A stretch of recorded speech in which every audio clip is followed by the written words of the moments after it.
Hello, and welcome to Grand Designs. Every programme in this series so far has shown us how building your own house represents something of a new beginning. Well, this week's couple, Rob Roy and Alida Saunders, have found a wonderful setting here in the heart of Suffolk. And not only do they intend to build their own house from scratch, they also intend to entirely change the way they live. And this is the untouched greenfield site on which Rob and Alida are going to build. Now, they're putting up a house which is not only a home for them and a workplace, but it's also going to be ecologically efficient and environmentally friendly. And I suppose a sign of their commitment is that they're going to build it themselves. And if that isn't enough, then take a look at the house that they're leaving behind. Rob and Alida are selling this beautiful Victorian four-bedroom house, which they've spent 5 years renovating and decorating themselves. Rob used to work as a taxation consultant. Although he had intended to give up his job to build his new house, he was made redundant 2 months ago. Alida works as a part-time nurse, and she also restores and sells antique furniture. They've 3 daughters, Amber 6, Poppy 4, and Freya 1. Oh yeah, and the complete guide to section level goes in first, because for some reason we're taking that one for the caravans rather than putting it in the store as well. We're not fanatics, and I think what we like to prove when we move into this house is that, you know, you don't have to be hairy hippies, for another word.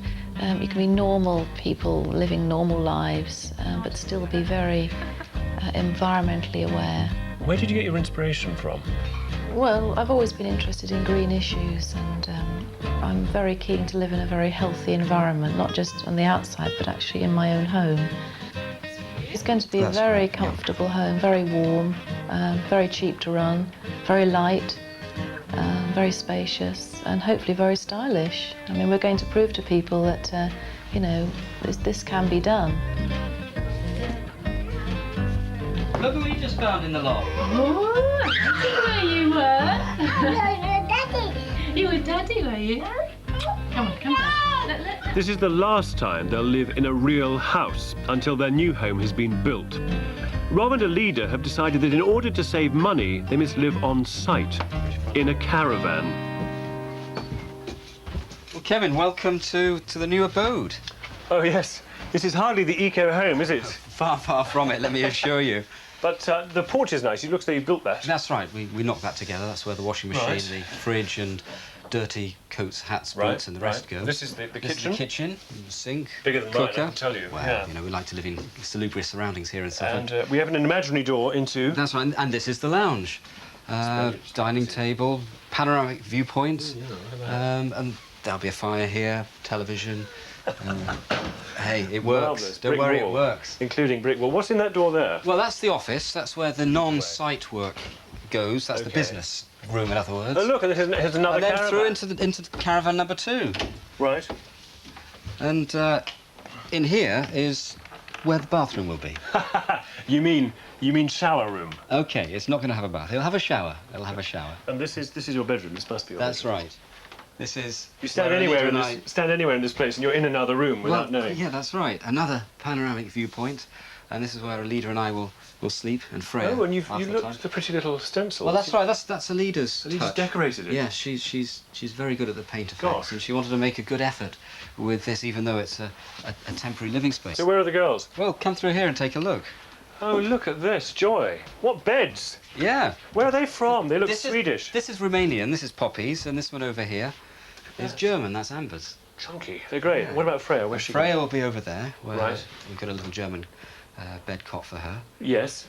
That's They won't on want to top. leave this, of course. You know that, don't you? Yeah, I know that's Now, the problem. I think that's enough caravan for me. I want to look at the real house. Okay. Let's go look at some plans. So what's this? Well, this is the bathroom which must be fitted in the caravan by the end of next week if we're going to move in on time. In the caravan? My Yeah. goodness. Well, now, is this the plan of the plot? That's right. That's... I have to say, it is the most amazing place. It's quiet, but very, very beautiful. Thanks. Lovely setting. So what have you got planned for the site? Well, we want to build our eco house more or less right where we're sitting. Bang in the middle. That's right. We're sitting just at the back of the house on the tip of the veranda, and there's the view. There's the back garden. Yeah, facing due south. You know, you can look at some pictures of the proposals here. Yeah. They're quite detailed, aren't they? They are. These were produced by Neil, our architect. Yes. And what did you go to him with? Did you have any proposals that you went to him with? Well, we derived our own set of plans. I've got a couple. Have you got them here? Yeah. A couple of drawings here, which right. the old hand-drawn ones. I mean, one thing actually that leaps out straight away is the fact that his drawing of the roof pitch is much, much steeper than yours. Yours is at 45 degrees. His is presumably, I don't know, a local angle. I had approached this from the point of view of fitting solar panels for either electricity or water heating to the south-facing pitch of the roof, and therefore had chosen the best average angle of incidence to get the best sunlight. Yeah. Neil has raised the pitch angle partly for aesthetic reasons, but partly also to accommodate things like the mezzanine flooring for the girls' bedrooms. Rob and Alida's main inspiration was the home of their architect, Neil Winder. He also built his own ecologically friendly house, and its look has greatly influenced the new design. Neil's design creates a spacious ground floor. There's a large kitchen and dining area next door to a quieter sitting room. Upstairs, the girls' bedrooms have mezzanine floors. This means the girls' beds are on a separate platform in the roof, giving them more floor space in the lower area to play. The build will use green materials with eco add-ons, including draft lobbies to keep warm air in, solar panels on the veranda roof to heat water, and a composting toilet. All waste passes to an underground treatment plant. Solids are separated and collected for use as compost in the garden. Dirty water from the house is cleaned through a series of reed beds before being returned to the environment. Even rainwater is collected, filtered, and used for the washing machine. It all complies with building regulations and over time will save money, even if it does raise a few eyebrows. So, Rob, tell me about the composting loos. What kind of threat or perceived threat do they present to the community here? Well, none, as far as I'm concerned, really. Any objections made in connection with the composting loos, I think, are really born out of ignorance of what we're going to do. Right. Because there's absolutely no reason to believe that a composting toilet or a reed bed system should put anything noxious into the environment. And the neighbours? Have they voiced any opinion yet? Well, they're as friendly as can be and as interested as can be. What they may say to the planners in private is their own affair, but from my point of view, I think that they're on our side. This site cost Rob £45,000, and he intends to spend £75,000 on the build. They're funding the project partly with their own capital, but they're going to need a mortgage of £49,000. For now, however, Rob and Alida still face the daunting issue of getting planning permission. Today, they've a meeting with the planning officers. Unfortunately, some locals have sent in objections to Rob's reed bed system. This means the officers can't pass the plans themselves, which instead will have to go before the planning committee, although the officers can make recommendations. All Rob and Alida can do is explain their ideas carefully and hope for the best. But they will look at it critically, as is their job.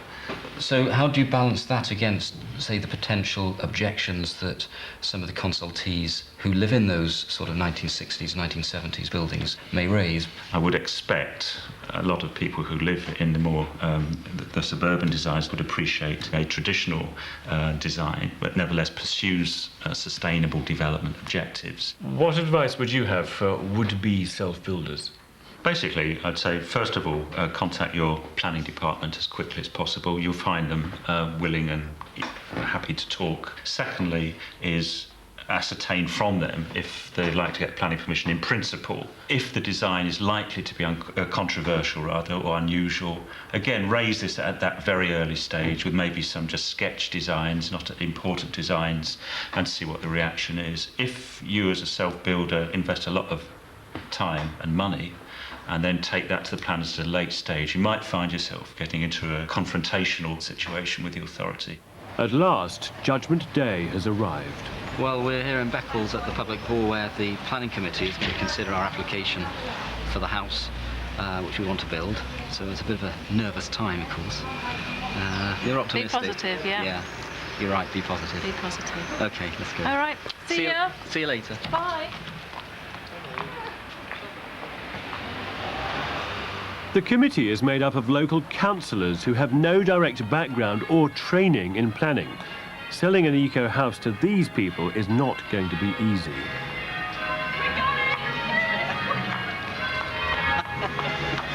Well, that was close. Told you so. The planning officer had recommended approval with conditions, and one councillor spoke against it because of sewerage, which is complete rubbish because... If there's main drainage, why don't we use it? Yeah, he wanted That's what it's there for. A condition to use mains drainage, which misses the whole point of such an eco-building. But we got it, and we're buzzing. Yes. 9 months after first approaching the planners, they can get on and move into the caravan. Rob and Alida have to hand the keys of the house to the new owners today, so it has to be spotless. For Alida, this includes cleaning the toilet and dreaming of her new one. The new compost toilet will be slightly larger. It'll be like sitting on a normal toilet. The only difference will be we won't have a lever up here in the cistern. We'll have a little pedal on the floor like you have in a train. So you have to do that. You have to press it once for wee and twice for solids. So it's going to be okay. I mean, I'm not going to empty it out. I mean, that's Rob's job. That was the agreement. Not that it's going to be nasty or anything. It really will just be dry excrement, and it'll just be thrown onto the garden. It'll be absolutely fine. It'll be just powdery. But I'm still not going to do it.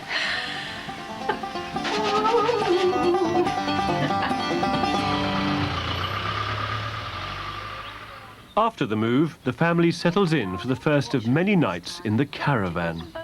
A duck or a goose from Bunce, or a nice turkey from Bean. And when Mrs. Fox had told him what she wanted, Mr. Fox would creep down into the valley in the darkness of the night and help himself. That's it, worn out. Yeah, at last we're in. That's right. We've made it. Yeah, it's end of stage 1. I never ever want to do that again.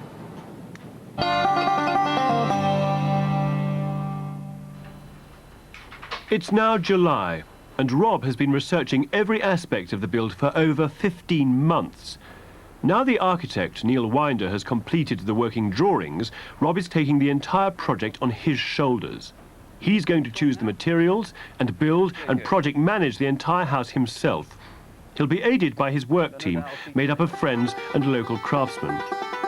The qualifications for the job are to be ecologically aware and share the philosophy of sustainable building and sustainable ways of life.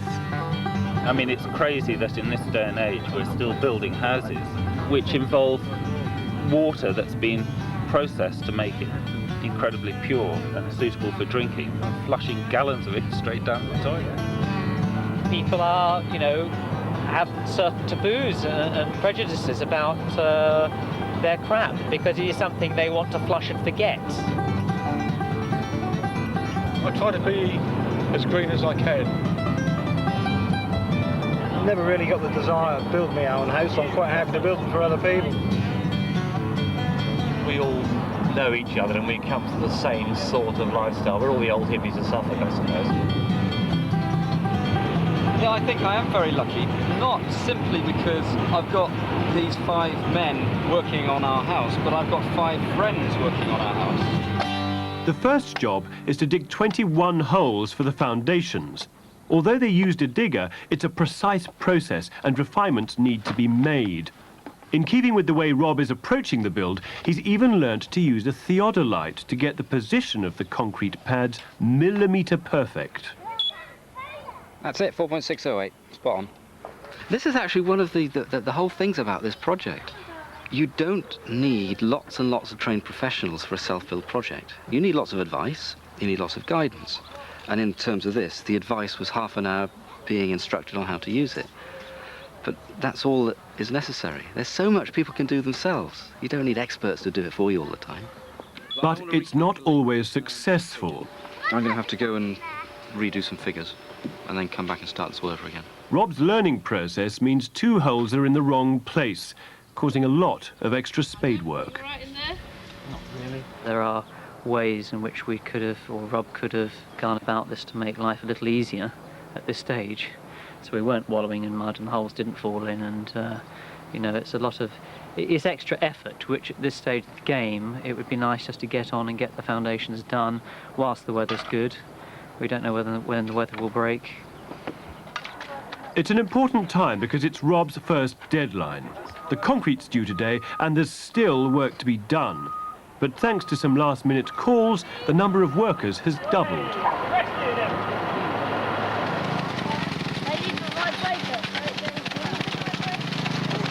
Well, we're coming to the end of the first truckload of concrete.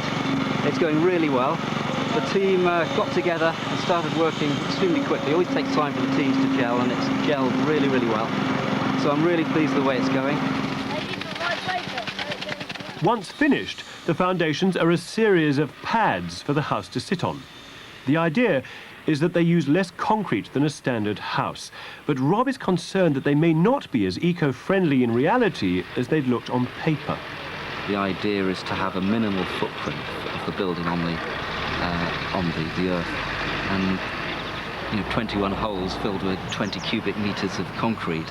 That's perhaps gone against that more than I really wanted it to.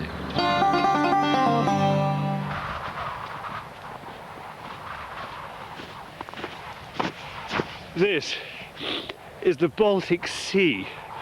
I've come to Sweden because it's one of the world leaders in eco-friendly building. And there's one very simple reason for this. It's very, very cold here. With a climate like this in Britain, our heating bills would literally go through the roof. We'd all be spending 3, 4, 5 times as much on fuel.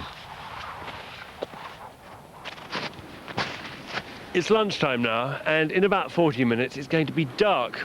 Now, with the fall of night, the temperature here drops to around minus 20 degrees. But instead of simply turning the heating up, the Swedish have focused all their attention on the design of the house. To start with, the first floor is in the roof. This makes the house less tall and less exposed to the elements. Once inside, you can immediately feel how different it is. There are no drafts and there are no uncomfortable changes of temperature going from room to room. And this is because the house has been so thoroughly insulated that there's really very little need for additional heating. So much so that if you lived in this house in Britain, you'd hardly need to heat it at all. But for reasons I'm at a loss to explain, we don't really use any of these building technologies as standard in the UK. I mean, take these windows, for example. They're triple glazed, they're built to the highest specifications in the world, and they're also soundproof. But if you want to get hold of them in Britain, they're almost impossible to find. This structure will take everything that the weather can throw at it, and it's not made of concrete. Concrete is one of the most polluting materials in production that we have in the world. Instead, this building is made out of one of the most traditional and eco-friendly materials, wood. Rob has found a company that makes timber frames in a groundbreaking way. The harsh climate actually helps here. Because it's so cold and there's less sunlight, these fir trees grow more slowly. This means that the rings are much closer together, making the wood harder and stronger. The middle section of the tree is cut into lengths, but the rest of the wood is not discarded, as is usually the case. Instead, it's put through a process using steam and a vacuum to explode the wood's fibres. It's then compacted under high temperature to form a very strong board which doesn't use any glue and is low in toxins. These boards are then set between 2 lengths of the pre-cut timber and stuck together using a low toxin glue to form the rigid I-beams Rob will use to build the frame of his house. The finished product is as strong as an oak beam, but the most amazing thing about it is how light it is. This section is 40 feet long, and I can lift it by myself. And this means that not only is it relatively cheap to transport, but also that Rob doesn't have to employ an army of men to help him build his house. What with it being light and easy to saw, it means that Rob has chosen the almost perfect material. The only trouble is, it has to travel 1,200 miles to get to Suffolk, and that's a lot of fuel. Back on site, they're behind schedule. The engineer's drawings have been delayed, setting the build back by over a month. As the frame makes its way from Sweden, Rob has been working on the ring beam, which sits on the foundations and forms the base of the house. Rob chose to make it from a reclaimed tropical hardwood that's very heavy and hard to work with. It also seems unnecessarily strong. This is unbelievably over-specified and unbelievably over-strong. The house certainly isn't, well, the house may blow off it if there's a hurricane, but this will stay there. It'll probably hold this bit of ground flat in the next earthquake. After the delays with the ring beam, the benefits of the Swedish timber can be seen immediately. Just 2 weeks into the construction of the frame, and all of the first floor walls have been completed. The entire house will be constructed using these beams. They're measured, cut, and then nailed together. First, the floor joists go in, followed by the wall panels. Once in place, they're nailed onto the ring beam. It's frightening to think it's all held together by nails, and if you think that sounds a little insecure, it is.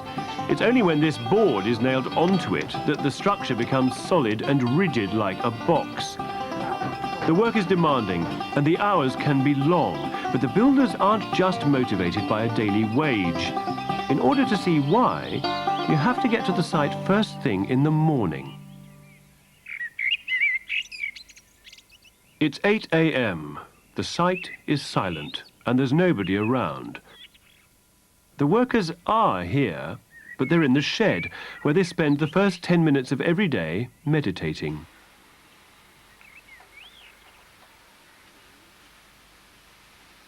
Does meditating actually help you produce better and more work? Does it mean that you're more focused? Yes, I think it does. All the guys are able to focus more effectively. We're able to key into each other more effectively. So as a team, we communicate, we operate in a very efficient manner. So I think it has lots of different benefits. But I know, for instance, that Will focuses a lot of love on the building. For myself, I visualize me sitting on the veranda of the finished house on a warm summer's afternoon, looking over the garden, and then think in terms of self-love. In terms of the guys, I will visualize them being very happy and I think very reassuring, comforting and loving thoughts for them.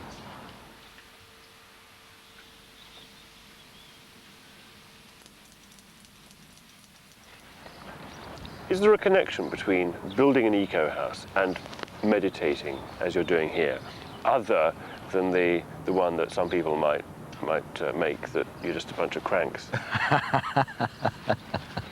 Well, no, I think the most obvious one is that I am a meditator and I am building an eco-house.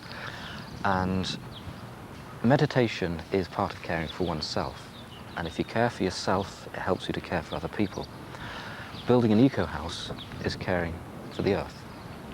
So it is part of that overall philosophy. To take this male bonding a stage further, Rob's decided to form a cooperative with the other builders that could design and build eco-houses from planning through to construction. But this build has not only given Rob the idea for a new business, it's also given him a newfound confidence. In terms of myself, I suppose I've been surprised that I am as resilient as I am, that I am as persistently enthusiastic as I have been and continue to be. You know, I was made redundant back in March, and there were some doubts about my abilities then. He said, you know, okay, why was I made redundant? What was wrong with my own performance? And I think doing this project has really vindicated any doubts, in that I know I can manage projects and deal with people and get on with people and really produce something of great value. Hey! Up! Bad weather has led to delays, and Rob's redundancy has thrown up a practical challenge. He needs a mortgage. But since he's only recently started working freelance, he's been struggling to find a lender. We haven't been able to get hold of a mortgage, and our own money to build the house came to a point where we'd run out. What's the direct effect of these financial problems on the build day to day? Well, potentially that we run out of money and have to stop until we obtain a mortgage. They scrape enough money together for food and living expenses with Rob's freelance tax work and Alida's restored furniture, which she sells at a local antique shop, where she works 1 day a week. It's very difficult at times, yes. How do you cope? What do you do? Well, you just get out. You do something different. Like come here? Yes. Yeah.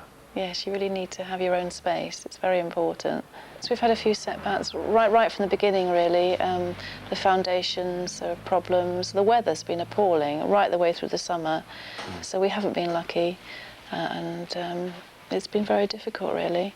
I mean, it's all I thought it would be. I mean, there are really bad days. I can't deny that.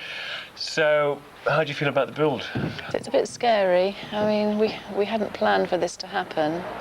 I think Rob's redundancy really didn't help. Obviously. Didn't help, and that sort of spoilt all our plans. But it is very worrying. I mean, I can't say that I'm not concerned about it. But I suppose the worst case scenario is we have to sell up as we are now and find somewhere else to live and start all over again. Sell the site and sell the plot with the building half. Sell the dream, finished. yes. Sell the dream. Shortly afterwards, work stopped for 6 weeks while Rob looked for a loan. Their dream was hanging in the balance until he managed to borrow some money from his dad, so the build can continue, at least for now.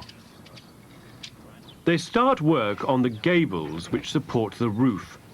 Rob has a system that keeps a record of how much timber is left and what each piece should be used for, but it's not always easy to understand. This next one's round about 3.3 metres, apart from the bevel. Right. So 3.3 metres on panel 29 should be that one, I think. It's either going to be that one or that one there. Not too sure what this one should be there. It should just be marked. There are more delays as they attempt to work out the best way to construct the gable. We need 3 people, one on each corner. We can nail it together. Okay. So how far out of straight do you think it is? That much. Now. So we're talking about a flexion of about 5 mils. Yeah. Just 5 millimetres out, and Rob feels this is okay. But Dave insists the process must be absolutely precise if it's to work. You'd be very pushed to flex this panel when it's built by that amount. Okay. Unless we align this to a straight edge. Look, Dave, live with it. I think you are splitting hairs. I think you're being a bit too finicky, quite honestly. Right. Dave hand builds wooden boats for a living, so that his approach to this sort of material is going to be very, very exact. Now, in virtually all circumstances, that's a blessing, because this house is millimetre perfect. But sometimes it's just a bit too much of a blessing, and like this, Dave need not make it that perfect. In the end, after much debate, Dave gets his own way. Well, okay, enough talking. Let's just get it done, because we've spent far too long on this panel already. Having been pulled apart and reconstructed, finally the gable is erected. It took a day and a half to put up, when it should only have taken a couple of hours.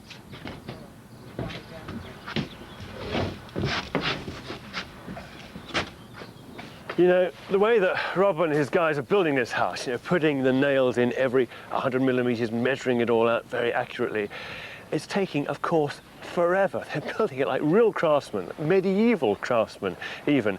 If they were conventional builders putting it together as they do, we reckon they could probably get this finished in about a quarter of the time. I wanted to ask Rob why, ever since the construction of the ring beam, he was going about the build in such a painstakingly slow manner, costing him more money and putting himself and Alida through added hardship.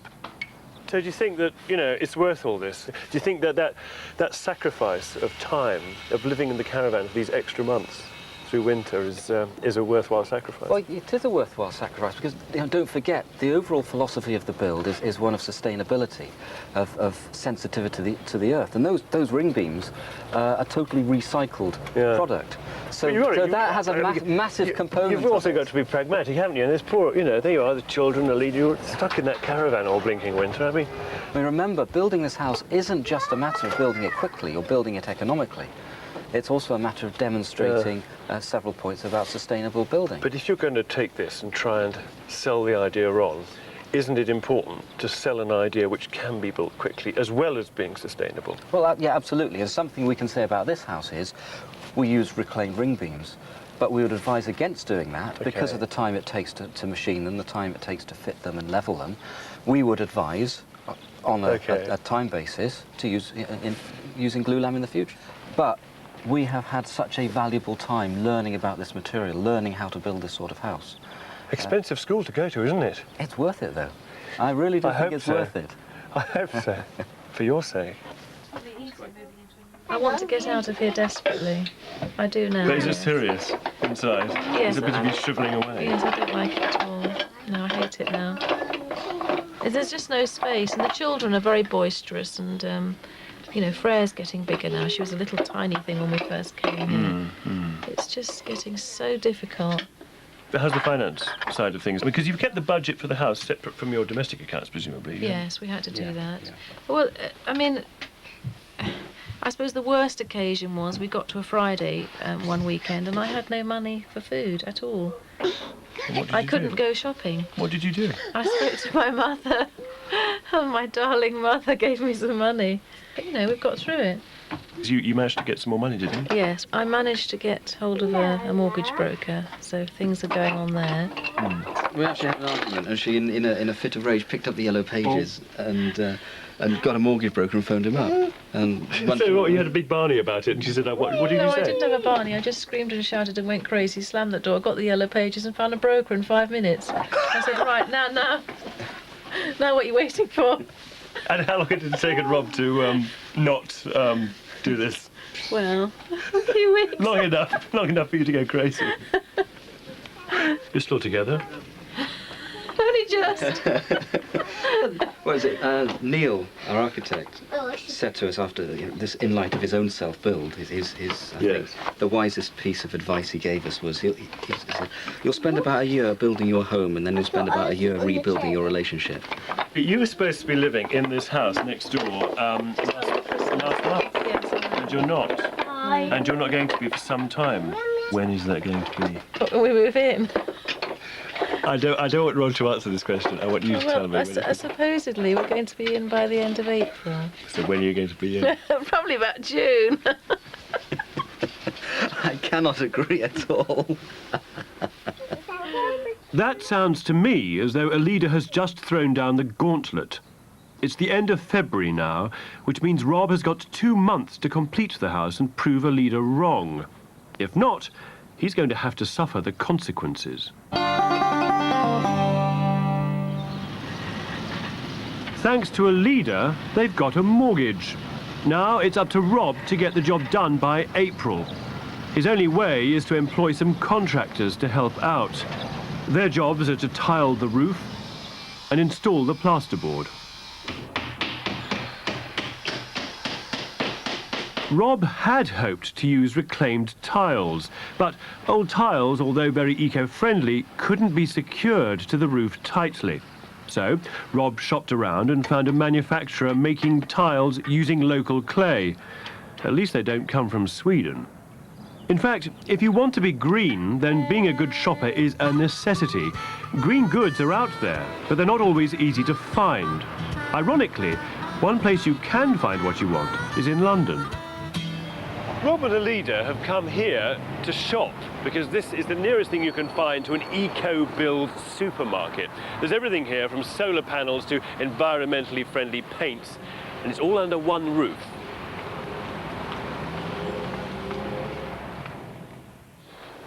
So, what attracted you, Alida, here?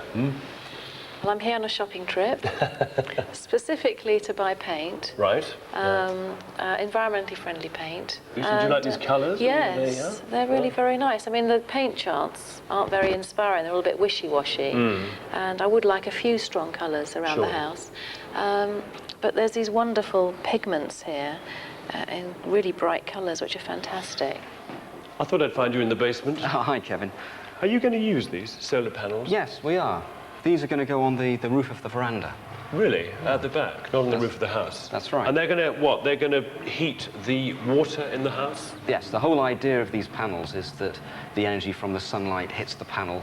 Water which is trickling down inside the panel is heated up by the sunlight, and then it's pumped into the house, stored in a cylinder, then used for hot water in taps and also for heating some of the space of the house. How much is it going to cost to we want to spend about £3 on the system.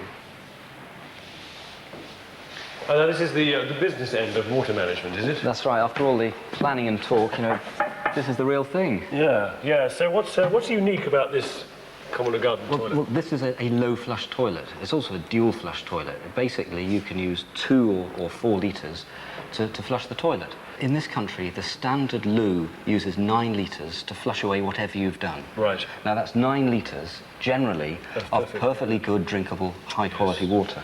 Yes. So, we think it's an absolute waste of that resource to flush it all down the toilet. This one's different. I recognise this one. This one is...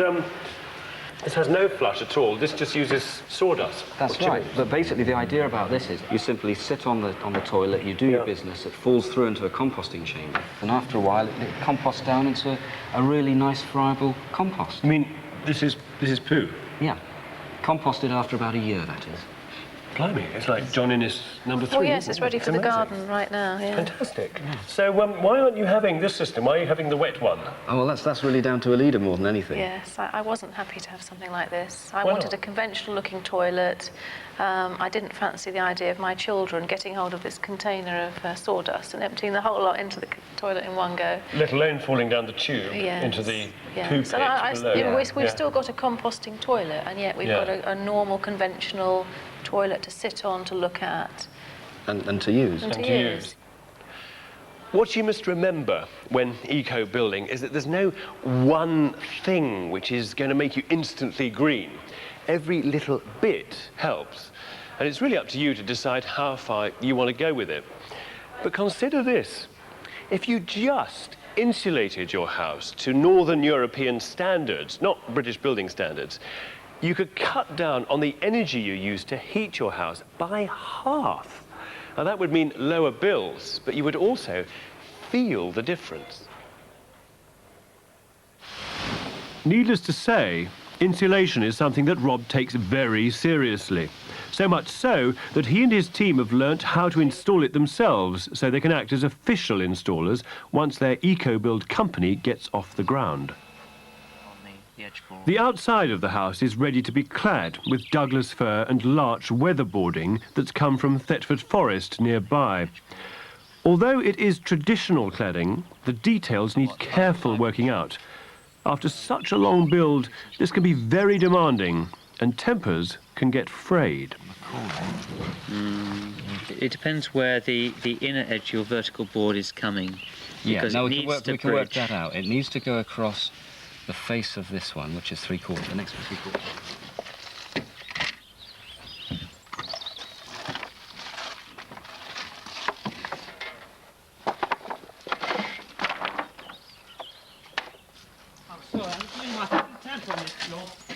Why is that, Adam?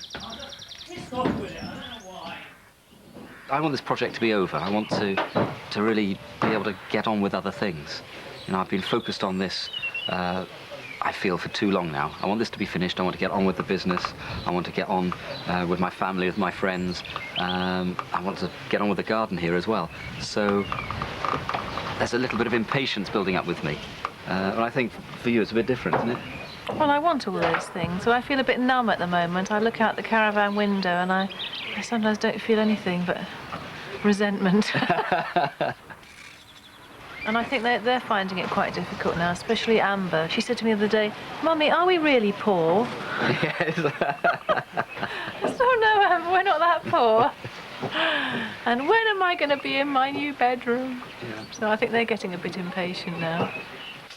Flying in the face of adversity, and with the end almost in sight, they press on. Alida's skill at finding second-hand goods in the papers is proving invaluable. I try and find most things that we need in the free ads. I found a mortgage broker, which has been good. We just managed recently to get a load of Victorian doors for the whole house, and they're really beautiful. We've also got all our reclaimed floorboards. managed to get a nice wood burner for the kitchen family room, and I'm now looking for another wood burner with a back boiler for our sitting room. It's now the end of April, and the build is not ready. But there's no sign of defeat, just a determination to finish as quickly as possible. Rob's triple-glazed windows, another Swedish import, have arrived. The timber cladding is completed.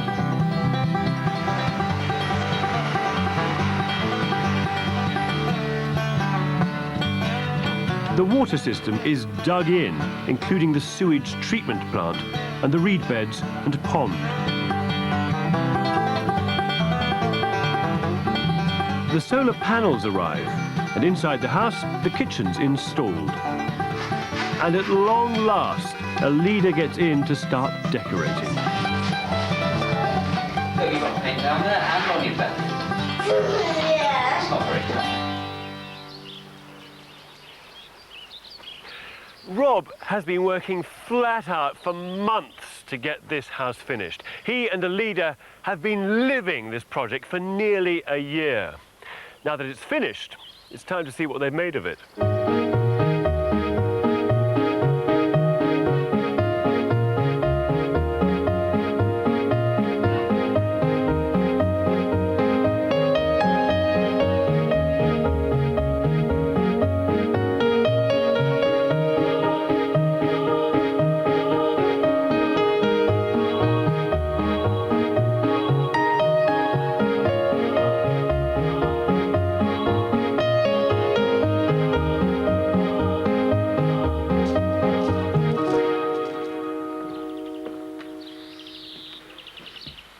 Come and have a look in here then, Kevin. It's all decorated. Amazed? I am amazed. I honestly thought you'd be living in a kind of shell still, but it's nothing like a shell. You've got plasterboard up and you painted, and it's floors are down. A bit to do. You're not quite finished yet. Are you not? What little sort of details? Well. Or major works. And you'll walk out to the veranda, will you, from here That's onto right, the deck? yeah. Just open the doors and extend your living space. And you've got your kitchen over the other side of this wonderful plinth. It's our bar. It's very clever, isn't it? Because it hides all the gubbins on this side. You just don't notice the sink, the cooker, the worktop from the other side. It's dedicated to the finer arts of life, cooking, eating, drinking. Washing up. And washing up, yes. But it's very successful, I think. Yes. That's worked very well. You must show me the rest of the Yes, house. come on, Yeah, Rob's built it. I want to see what you've done to it. Well, Kevin, this is our sitting room. Yeah. Very nice, livable space, isn't it? So I'm really excited. It's turned out far better than I thought it would. The light is just spectacular. Yeah, I'm really excited. Well, I mean, you've got by these it. big windows to the south to get all that solar gain, but the benefit, of course, you get all that light as well, don't you? That's right. And we'll have the wood burner here in the winter, and it'll be a real cosy room, whereas the kitchen is more of a contemporary style. Yeah, This will and be bustling. this will be softer and warmer and just cosy. You're a real homemaker, aren't you? Yes. Show me the bedroom. Yes, come upstairs. Oh, well, yeah, it's slightly less finished up here, isn't it? It needs quite a bit more work. No banisters. Well, this is our main bedroom here, Kevin. Oh, this is finished at least, isn't it? Yes, nearly, yes. Unlike all that lot out there. Yes, it's a nice room. It's got absolutely wonderful view, so I can lie in bed and look out the window. That was the idea of this. Yes, it's gorgeous. It's fabulous. This is Poppy's bedroom here. Oh, yeah? That's rather different. Great. Isn't What it? a great scene. Oh, there's a platform. Yes, bed platform. Up here. How Of fantastic. course, Kevin, we will have balustrades and a proper staircase here for Oh, no, Poppy. really? Oh, look at this. It's magical and very generous, isn't It's it? got a wonderful view out of her window. What a wacky space. I tell you, she's going to love it, isn't she? Yes, Oh, they it's both lovely. are. Well, it's very What an versatile. adventure space. Yeah. And this is the very ordinary-looking composting toilet with water in it. Well, it's not quite a composting toilet. It's a low flush toilet, which then leads down into the composting chamber. Does it work? Yes, it does. Oh. So this is the business end of your grey water recycling, yeah? Right, yeah. So, what's this? We only want the best quality used water, really, for flushing the toilets. So what Right. comes out of the bath and the shower is recycled through this. And the nasty stuff which comes out of the kitchen sink and the... All the greasy stuff. Yeah, and the washing machine. Yeah. That goes off down there to be cleaned by the reeds. That's right. The whole thing anyway is going to get hidden underneath your beautiful, non-existent veranda. Of course, the roof of the veranda is where we're going to put the solar panels. These things here, heating the water. Because we haven't been able to build the veranda yet, we've rigged this one up here temporarily. Ah, yeah. Boy, that is really hot. That's right. A nice sunny day like this, and it's producing loads of hot water for us. Yeah. Anyway, look, we talked about all the water going up the garden. Let's go and see where it ends up. Your treatment plant. So, this is the reed filter. No, we're standing on the reed bed. I was going to say, where are the reeds? Remind me how this thing works. Well, this has only just been set up. Oh dear, well, so how are you going to treat your grey water? Flood it into there? Well, the reeds in a reed bed are actually just the second stage of it. The first stage are the bacteria which live amongst the stones. Oh, really? So they're doing the job, like in a sewage treatment plant, they're doing the job of cleaning the water, That's are right, they? and when they have finished their life cycle and they die, then the reeds live off their residue. So the water flows from here into that tank there, yeah? Well, that will overflow into the ditch which runs along the back of our plot here. And that will be clean, that water? Oh, yeah. It'll certainly be cleaner than the water in the ditch. We reckon we'll be using about 40% of the average amount of water that a family of this size would use. OK. And no sewerage charges. That's right. Rob's build has been experimental. In the end, he's £24,000 over budget. The land cost £45,000, the build costs came to £99,000, making a total of £144,000. Rob's had the house valued at £210,000, so he's made a paper profit. And with the heating bills coming in at around £60 a year and low water consumption, building green will mean substantial savings over the years. I like the fact that this house is made from sustainable materials, but you've also got to consider its visual impact on its environment. It's a very tall building compared to the others around it, and what with the startling blue paint, I think it sticks out rather uncomfortably. Well, you both look very, very tired.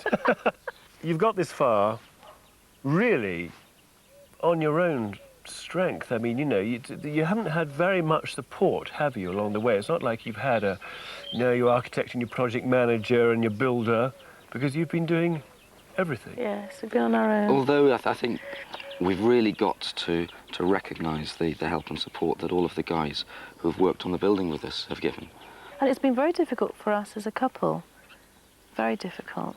I've personally found it very difficult. If it hadn't been for the children, I think I probably would have just gone off for a while.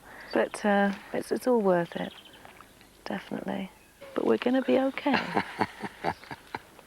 It's absolutely fantastic to see it in place and the rooms working and feeling the way that we set out to make them feel. It's lovely. It's different. It's unusual. It's just beautiful. You sit here, right? It's going to be a very lovely environment to live in. It'll also be a very healthy environment to live in. I think I'll just feel more at peace, knowing that there's no harmful emissions from my home. Let's go to one. Let's go to one.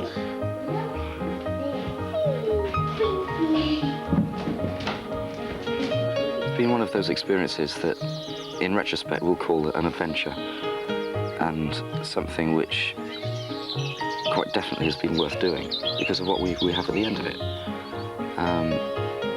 We changed our lifestyles dramatically, but I think it's been worth it. Rob has pushed himself to the limit on this build. He's self-built, he's self-financed, and he's self-managed this project. And on top of that, he's done it all according to a set of ideals. He and a leader have put all they have on the line, even their relationship, in order to build a home that embodies everything they believe in. I'm not sure that I could make all the sacrifices that they have. After all they've been through, they deserve to be happy here.